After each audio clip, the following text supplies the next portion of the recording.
All right, APUS government students, again, welcome back. You can see here in the corner, I'm at the beach this summer, enjoying myself on the sand, and lo and behold, I'm giving you a lecture about the executive branch, and I'm even going to give you two. So we're going to go through 5.1 and 5.2 just because 5.1 is so short. All right, so here we go. Basics here. Qualifications to be president. So there's four of them. You must be 35 years of age or older. All right. So I'd like to say 25 in the House, 30 in the Senate, 35 to be president. The only position in government besides the vice presidency is the president being a natural born citizen. So a natural born citizen. All right. So, natural born citizen, unique desire by our founders, wanting a person to be born in the United States on American soil, natural born. There's other factors that go into that as well. It's never been a real big issue. I think in my lifetime, I think there was an issue of when John McCain ran for president, he was born I believe on American Air Force Base abroad, I think in Panama, but it was considered American soil. There was an issue with Barack Obama when he ran for the first time. Those that were saying, hey, is he really um, natural born? Where was he born? His mother, if you know his backstory, he had lived a lot of different places throughout the world, but was born in Hawaii, obviously making him natural born. Resident of the U.S. for 14 years. A weird, very weird qualification that's there enumerated in the Constitution. Again, never been an issue. Seemingly just any 14 years of your life, not even the last 14 years of your life. And you can look at examples of Dwight Eisenhower, his last 14 years. I mean, shoot, he spent a number of years helping to fight World War II. So it's not the last 14 years. Seemingly, it's just any 14 years of your life. And then we'll see how an amendment, the 22nd Amendment, keeps someone from being elected three times. All right. In some instances, we'll take a look at here later, they can only be elected once, but no one, according to the 22nd Amendment, can be elected more than twice. So that disqualifies people like Barack Obama, George W. Bush from ever being president of the United States again, because they've already been elected twice. Let's get to, and here it is. This is your last slide for 5.1.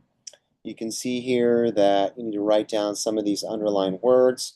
You know that a presidential term is 4 years, but many students don't know that this was never in the Constitution originally. Most folks think that it's in the Constitution originally that a president has to step aside after 2 terms. It is not. At least it was not in the original Constitution. Washington started a 2-term, 8-year tradition. All right, and every president after Washington followed that 2-term tradition, except for, as you can see, FDR there in the middle of one of my favorite all-time pictures. Take a look there of FDR in the middle, one of the few pictures out there of him below his below the waist.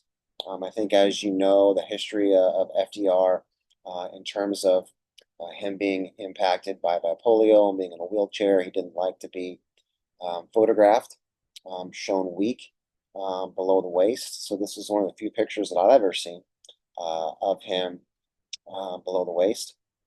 You can see Winston Churchill to the left, and you can see Joseph Stalin to the right, the allies of World War II.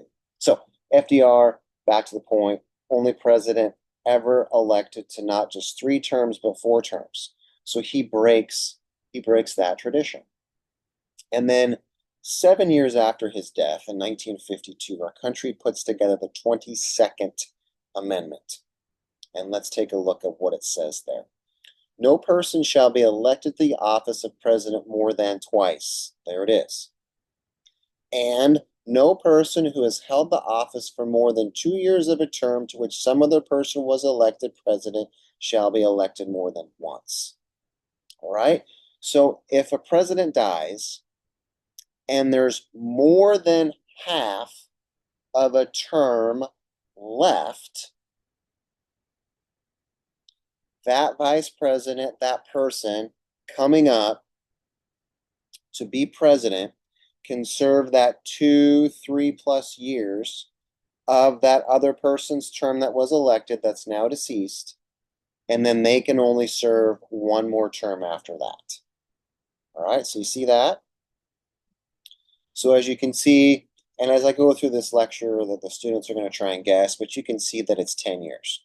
So you could serve technically up to 2 years of someone else's term and then still be elected twice. But if there's 2 years and 1 day left, that's more than half. You can only then be elected once for a total of 6 years, 1 day. All right. So the max is 10 years. All right. So that's the 22nd Amendment. As we move on then to Lecture 2, now we're going to get into the formal powers of the president. All right. Veto power. I'm not going to belabor that too much other than to just mention the pocket veto, one of those weird nuances in our Constitution.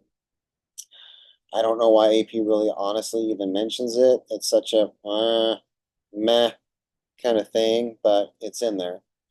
So presidents have 10 days to act on bills. There's the point. Presidents have 10 days to act on bills. So the point of the pocket veto is if there's less than 10 days left in a term, the president just doesn't have to act and it dies. Congress doesn't get an opportunity to veto override that bill. All right? So you can see the pocket veto. Again, don't worry about it. The appointment power, much more important. We talked about this back in exam 1. I want to mention that, again, there's about 1,200 positions, over 1,000, and it takes a president, a year or two to get all of these people into these positions because the president has to nominate them. And then there's advice and consent of the Senate. So there has to be all these votes of the Senate to confirm these people. And sometimes those confirmation hearings are very, very short. Sometimes they can be a big deal depending upon the position. And you can see there I have at the bottom, presidents can sidestep the Senate with a few informal positions, chief of staff, and a few other advisor positions. Again, as we move on, we're talking about enumerated powers of the president, enumerated being expressed. We can read about the power of veto. We can read about that power of advice and consent. We can read about, it says there in Article 2, the commander-in-chief powers. All right, and you've seen in your lifetime our presidents utilize those commander-in-chief powers. Chief diplomat. Presidents are to negotiate treaties, and then the Senate is supposed to sign off on them with a 2/3 vote. That's how it was seemingly put together in our Constitution. Makes sense, cut and dry. We're going to see how presidents get around that today. Pardon power can be controversial. So this is a check of the executive upon the judicial branch. It speaks of, in the Constitution, the president having the power to pardon. All right, so presidents can use this as much or as little as they want in terms of shortening a prison sentence, letting someone out early, letting someone off death row if they're on the federal side. Again, most crimes, as we've talked about, are state crimes, so it's a governor that usually has this pardon power, but at the federal level, our president has this for those folks that are convicted or even about to be convicted of federal crimes. Here we go. How do we remove a president then? So take a look at the powers a president has. Now we're going to take a look at how we get a president away from all the powers that they have and out of office. All right. And you in your lifetime, you've seen this mechanism happen. You know, my generation has seen it more than any other generation because it's only happened to three presidents, yet it has happened three times in my lifetime. First Clinton, and then President Trump twice. All right. Andrew Johnson, way back in the 1860s, the guy after Lincoln, not the guy, the president after Lincoln, he was impeached as well. So this threshold, in my opinion, it's pretty low. I think it should be higher than just a majority vote of the House. So 218 can impeach a president for what the Constitution says is high crimes and misdemeanors. And I like to tell students that means whatever a majority of the House of Representatives wants it to believe or wants it to be. It's their interpretation, their vote, their belief of what a president should be impeached and removed from office possibly for. Now, just like anyone else, our presidents get their day in court, so to speak. And the Senate chamber becomes, in essence, a courtroom. Our Chief Justice comes down. He takes those impeachment articles, those charges is what impeachment articles really are, of why the House believes, the majority of the House believes, that a president should be removed. And what we've seen is that when that trial happens in the Senate, there's usually about 24 hours of testimony that is allowed to happen with both sides presenting their sides of why a president should be impeached, excuse me, why a president should be removed after they've been impeached, and then those supporting the president, attorneys that are going to then say, hey, this isn't something that a president should be removed from office for. Presidents can be there. They're not usually there. Trump, Clinton were not there in those proceedings. 2/3 or 67 senators after the testimony is heard are needed to remove a president from office, and that has never happened. Didn't happen to Clinton. Didn't happen to President Trump the first time around. The second time around, it was so close to him leaving office after his first term that they never had a Senate trial. All right.